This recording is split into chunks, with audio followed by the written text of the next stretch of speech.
Hello again, and like I said in the one video that I had that I posted up on January 1st, 2025, feels weird saying that, but when I posted that video up, I said that I would talk about something that popped into my head early morning, New Year's Day. I just went to bed, and before I went to bed, I was like, what is my calling? What am I meant to do? And I've been changing it up. I consider myself an oracle of hidden truths. Oh yeah, you know what? I just realized the last video I didn't say my name and that I'm the Oracle of Hidden Truths. But my name is Brandy Wolfe, and I consider myself the Oracle of Hidden Truths. Yeah, let's say it multiple times here. Um, but in December of last year, and it's funny saying that, of 2024, I saw an ad, and it kind of awoken a lot of things in me. And I've been trying to find my path. And I have been trying to find my path for quite a long time. And it dawned on me that I am more of a shadow death witch than anything else. I've tried to do like the 11 light kind of thing. I've, tried to embrace, like an angelic fairy kind of path, which in some ways I do talk to angels, especially Archangel Michael. And I'm getting goosebumps. I always get goosebumps every time I mention his name. But I do work with them, and I've even done the Certified Angel Guide course with Kyle Gray. I've even done the Certified Angel Tarot with Radley Valentine. I got certificates for those. I'm even a certified moonologer. I done the moonology with Yasmin Boland, so I even have a certificate with that. And plus, I have like 30 some years experience doing psychic and tarot readings. But anyway, I just had a lot of um, epiphanies, I guess you could say, while I was laying in bed. I've found my path, and I was reminded about an ad that I saw on Facebook about a niche, and I felt very attracted to it. And I wondered how I could incorporate that. And it's a niche that is part of life. It's just that we're afraid of it. We wonder what it would entail. We wonder, some of us are terrified of it. We're extremely afraid of it. Some of us go through this phase of life alone. And I've seen it happen alone. I've seen it happen to where people they have no one to turn to. They have no one around them that can talk to them or that can make them feel that things are going to be okay. Or even, spiritual wise. And anytime I do a quiz, I keep getting that I'm supposed to do shadow work. I'm a shadow healer. That I can talk to the dead, that I don't really consider it talking to the dead because I don't physically see them. I feel their energy, I feel their emotions, and trying to explain to somebody, that that's how you dealing with those that have passed on. There, some of them will pass you off. And that's understandable. They want something more tangible. They want someone that can actually see, and they will test you. What is my late father holding in his hand? Or can you tell me what he says that I'm holding in my hand? And my gifts don't work like that. I don't have those kind of gifts. I go with feelings and emotions. And they get scared sometimes when I say, boy, he has a fiery energy. And they're like, oh my God, is he in hell? And I'm like, no. He just has this like ball of light, you know. And some I feel are very caring and compassionate. There's been a couple of times where I felt like a cold energy from someone that's passed on, where they were very detached. They were afraid of emotions, they were afraid of love. And that's how they wanted me to describe how they were. And really, they ended up having unconditional love, having realized that they should have said and done things differently in their life, but they were bound or felt bound not to express themselves. And it just, I drifted off, I know.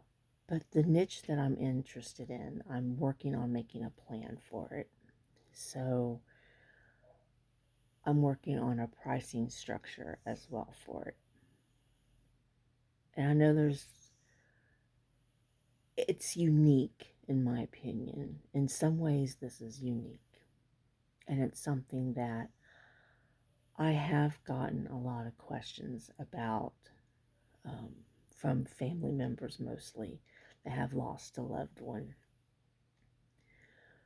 And very rarely do I get somebody that is in a transition in their life and they're worried about their family. So I guess that's given a little bit of a hint as to what niche I'm talking about. And it's basically the end of life um, niche that I'm interested in.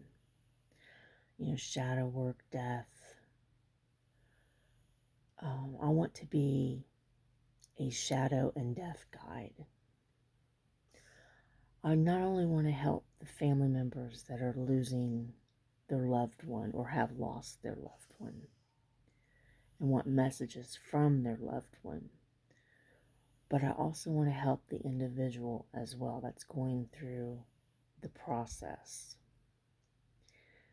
that's going through the difficult um, emotions and understanding and what lies ahead for them once they do cross over. You know, it's something that it just dawned on me to try to create, to try to, you know, comfort people, to be of service. So I'm currently working on how I want to make this plan work out, pricing structure, um, and I would be using tarot and oracle cards for this to get messages, along with I thought about also doing some automatic writing. And like I said, I've got certifications as well, you know, certified angel guide, certified angel tarot reader, you know. It just feels like a calling that I need. And I've seen many people, and I even had a situation where I was with a family. It was one of my ex-boyfriends. If they couldn't stay in the room with their loved one that was in the transition, they were basically trying to keep her comfortable until she was ready to pass. But they couldn't stay in the room. I wanted to stay in the room. I wanted to basically hold her hand and let her know that she wasn't alone. Even though I wasn't really I didn't know her that well. I wasn't very attached. But I wanted to hold her hand. But we basically went out and went to a buffet to eat. And then they got the call that she passed. And that was something that I later regretted. I really wish I stayed with her during her time of transition, even if she wasn't awake, even if um, she couldn't feel me holding her hand or hear me talking to her, you know, even though I do believe that once they transition, that they see everything, they hear everything. Um, but just to be of comfort. And I know I can't be there physically for people, but at least I could be like a guiding light, you know. I thought about making like meditations, um, something that could be played back, things of that nature to help comfort them as they're transitioning. That would be basically like a personalized kind of thing. I don't know how I would work that, but it is something that I've considered. So that I know I'm rambling on, and I don't mean to. I know I am. But that's just something I'm considering and I'm working on making a plan for. Now, when this will be released, I do not know. Um, I want to say at least within the next couple of weeks. I want to make a plan and some tarot spreads and find the right kind of deck to use in these difficult times, in these difficult situations. I have my ideas, but I want to be able to be comforting and at the same time be truthful because I don't like sugarcoating things. I don't like fairy tale things. I want to be completely 100% honest as to the messages I'm getting, what the person that's transitioning needs to know, what the family needs to know, things of that nature.